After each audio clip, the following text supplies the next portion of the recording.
Hi, I'm Corey Evans, and I'm the Vice Chair of the Cohasset Select Board.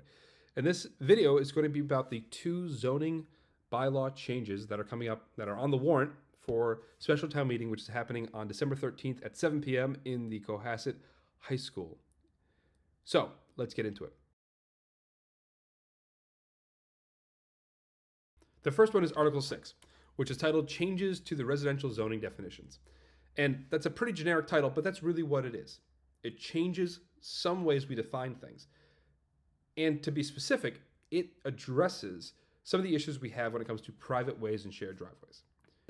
Is trying to put some guardrails on what a private way allows people to build. And it largely just updates what our laws, our zoning bylaws have to say about it with what the state has to say about it and how we define a private way. So typically you'd understand a building permit or a lot of land to be buildable if it had access to a road. Well, in Cohasset, we don't really have that same understanding. It's possible for you to take a piece of land that doesn't have any connection to a road and connect it to a private way and then build on it. This is a map of Cohasset, and in blue are all the roads in Cohasset, and in red are all the private ways in Cohasset.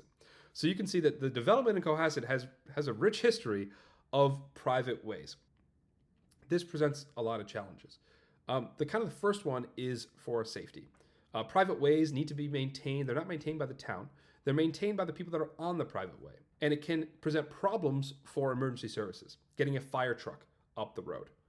So the zoning article is going to introduce the idea of vital access, which means that certain requirements must be met for it to be considered a road that has enough access to a house. It gives the authority to the planning board about what is an appropriate private way to build on, or what private way really can no longer support more development. This is very important. This is important both so that we understand the development that's happening, but whatever development happens in the right, appropriate, safe manner.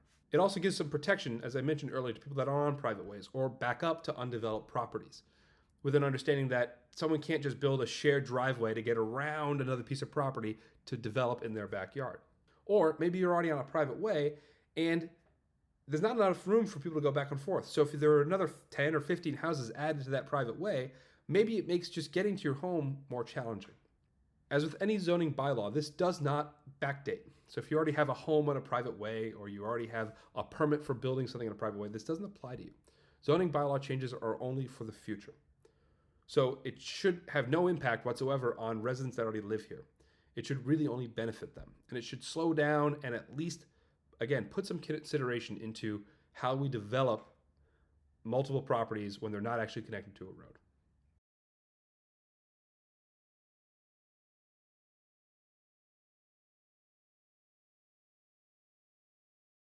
The second zoning bylaw has to do with ledge protection. That's Article 7.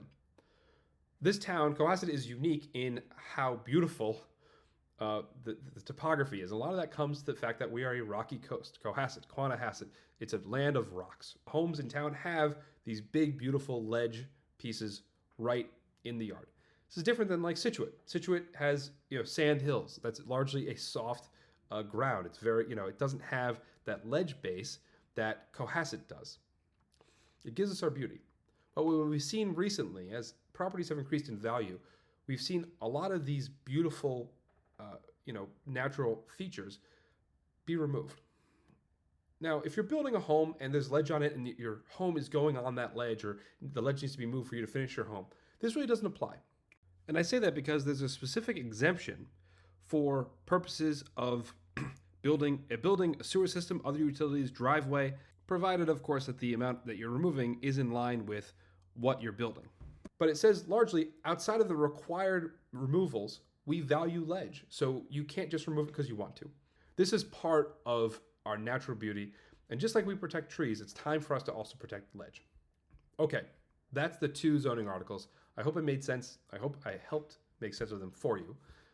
This wasn't too long. It was only another 5 minutes, so it wasn't too bad. If you have any questions, email me, cevans@cohassetma.org. You can also find me on Twitter, Corey4Cohasset. This is the number 4. I've said the letter 4 before. I'm going to try to fix that. The number 4, Corey4Cohasset. Or find me on Facebook, Corey4Cohasset. Contact me however you want, and I'll try to answer any questions you have. Thanks as always for watching. Bye-bye.